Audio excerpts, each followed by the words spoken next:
Michael, just Michael. I'm the son of an American factory worker, America's one and only Cowboy Marine. I'd like to remind everybody out there, please support our troops. That's what these yellow ribbons say, support our troops. It's the American way. Thank you. As I watch our great country move forward and leave behind one of the most patriotic times of the year, Memorial Day, Flag Day, Daddy's Day, Independence Day, the 4th of July, I'm reminded of the Vietnam soldiers, the American soldiers that were left behind in Vietnam, and how America turned their back on the ones that did come back. So I'd like to recite for you the poem that I wrote to honor the men and women who fought in the Vietnam War. As I write my poems, songs, and learn to play my tunes, I think about Johnny Cash and his pretty wife June, how they shared the same passion for the music they sang, Johnny's deep voice mixed all up in June's sweet country twang. The old-timers love the stories that I write. One old fella told me this just last night. Boy, that's a pretty tasty tune you got filling up my ears. I haven't heard a sound like that in quite a few years. Have you written anything that'll bring me to tears? Well, yes, I have, sir. I made grown men cry with a poem that I wrote this last 4th of July. If you want to hear it, sir, I'll tell it to you. I named it Thank You, You Chosen Few. I was sitting up with my very best friend late one night. I grabbed some paper and a pen and I started to write, but I have to give credit where credit is due, because the very best friend I ever had in my life wrote most of what I'm about to share with you, and once again I named it Thank You, You Chosen Few. I've been working on a thank you deep inside of my mind. Over and over the words are so very hard to find. I really do not know how I need to begin, so I think I'll have God himself bring it on in. I am God Almighty, and I'm telling you that I love the soldiers of the red, white, and blue, and as I sit up here in heaven high upon my throne, it won't be long before I bring all you boys home. All POWs, all MIAs, I got lost protecting the American way. It won't be long, my sons, until you are with me. I have a spot for you here in my infantry.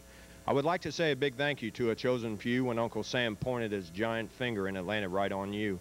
You gave up everything back home that you knew to do so many things you did not want to do. And I want you all to know these are not forgotten men, and shame on all of you who did not welcome them back in. I'm talking about the men of the Vietnam War who did things no man had ever done before. And as soon as you arrive here, you are going to find that we always honor men who are one of a kind.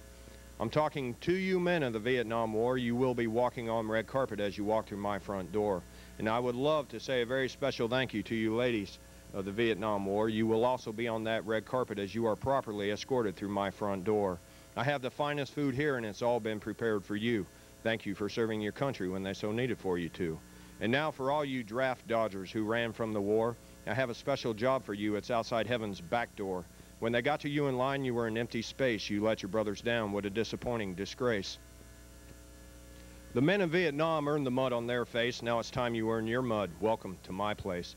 It is very, very distasteful when my guard dogs dookie on my floor, and that is what I made all of you draft dodgers for. So while you're cleaning up, how about showing a little grit? And I'd like you all to know I really appreciate it. And if you've still not done your part, it's not too late to do. You may still support these men and women at your VFW. I will send down my special blessings on you chosen few who do their part to support those who serve protecting you. These men and women are the reason why you all get to do the things you do, and why the author of this writing chose to so proudly serve his country too. I am God Almighty. I hope you all have heard what I have said. I will be talking to you chosen few. Soon you will be dead. I believe I got my point across. I'd like to thank you all. I'm done. I'm giving it back to you now. You finish this, my son. Thank you, sir, I will, and your words are strong and true. And from deep inside this Marine's heart, Vietnam soldier, I say to you, for serving our great country at a time when they so needed for you too, thank you so very much. Thank you, you chosen few. Now, these Vietnam veterans are our fathers, our brothers, our mothers, our relations. There should be no hesitations of why this thank you isn't broadcasted across our entire nation on every TV and radio station. Because I've talked to my very best friend, and he's already told me, I'm not asking again. America, you welcome these Vietnam veterans back in, because if you don't, you alone may carry that sin. And my part in this is finished. My destiny is through. America, the rest is entirely up to you.